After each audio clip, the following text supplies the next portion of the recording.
معتمد نہیں ہے، کچھ لوگوں کا منتخب ہے، پورے افغانستان کا منتخب نہیں ہے۔ میں نے ایک خط بھی ان کو بھیجا تھا، تازہ ترین دنوں میں بھیجا تھا، اور اس کی کچھ فقہ کی عبارات ہیں، ان کی تشریح بھی کی تھی، وہ یہ موقع نہیں ہے اس کا۔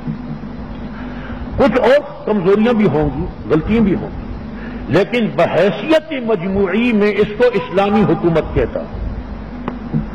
شریعت نافذ کرتے ہیں، کچھ غلطیاں بھی کرتے ہیں، معیاری تو نہیں ہے، اور ان کے مقابلے میں آج جو لڑ رہا ہے، لڑائی جو کر رہے ہیں، وہ نہ حکمت یار صاحب ہے اور حقیقت میں ربانی صاحب بھی نہیں ہے، یہی مسعود صاحب ہے۔ اور آپ کو علم ہے کہ روس سے بھی مدد لے رہا ہے، ہندوستان سے بھی لے رہا ہے، مختلف قوتوں سے مدد لے رہا ہے اور لڑ رہا ہے، اور 90% سے زائد ملک پر قبضہ کیا ہے۔ اب اس وقت ہمیں کیا کرنا ہے؟ وہی کرنا ہے جو جماعت اسلامی نے قرارداد پاس کی ہے۔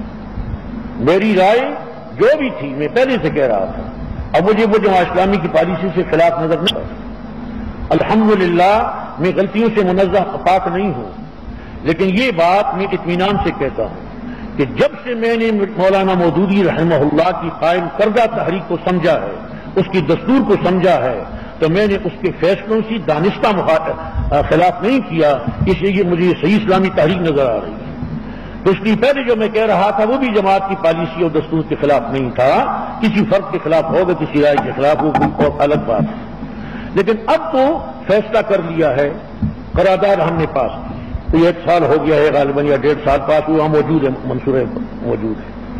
3 نکات پر مشتمل۔ ایک یہ کہا ہے کہ افغانستان کی طالبان کی حکومت کو ساری دنیا بھی تسلیم کر لے، ہم نے مطالبہ کیا ہے، اور شمالی اتحاد والی بھی ایک حقیقت کے طور پر اس کو تسلیم کر لیں۔ امر واقع ہے، ایک معروضی حقیقت ہے کہ 90% ملک ان کے پاس ہے، تو ان کو تسلیم کر لیں۔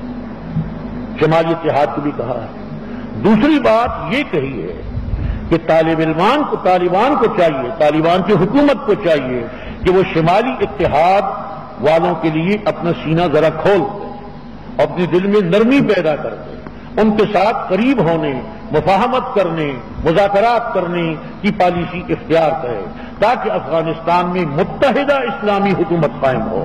اسلامی حکومت تو ہے لیکن متحدہ تو نہیں ہے، معیاری اسلامی حکومت نہیں ہے لیکن اسلامی حکومت ہے، متحدہ تو نہیں ہے۔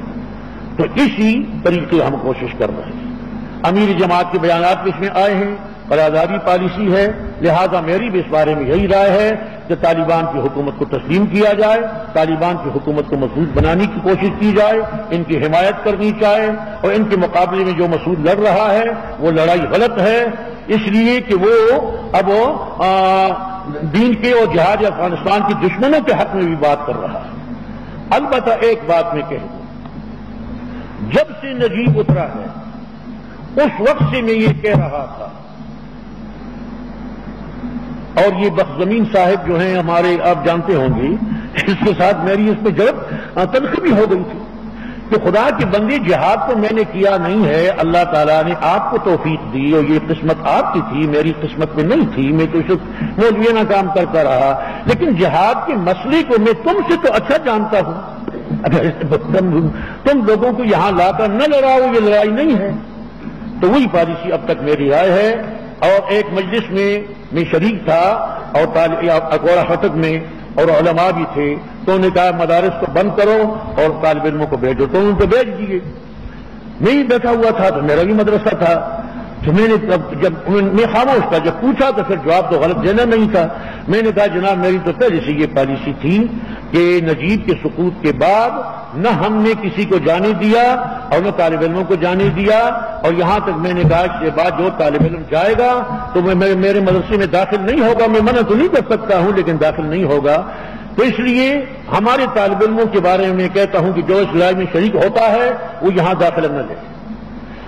اس بات میں نہیں پڑتا کہ جہاد ہے یا نہیں، لیکن اس لڑائی میں شرکت کو نہ پہلے میں نے جائز سمجھا تھا اور نہ اب جائز سمجھتا ہوں، لیکن امر واقعی کے طور پر جو وہاں حکومت قائم ہو گئی ہے اس کی تائید کرنی چاہیے۔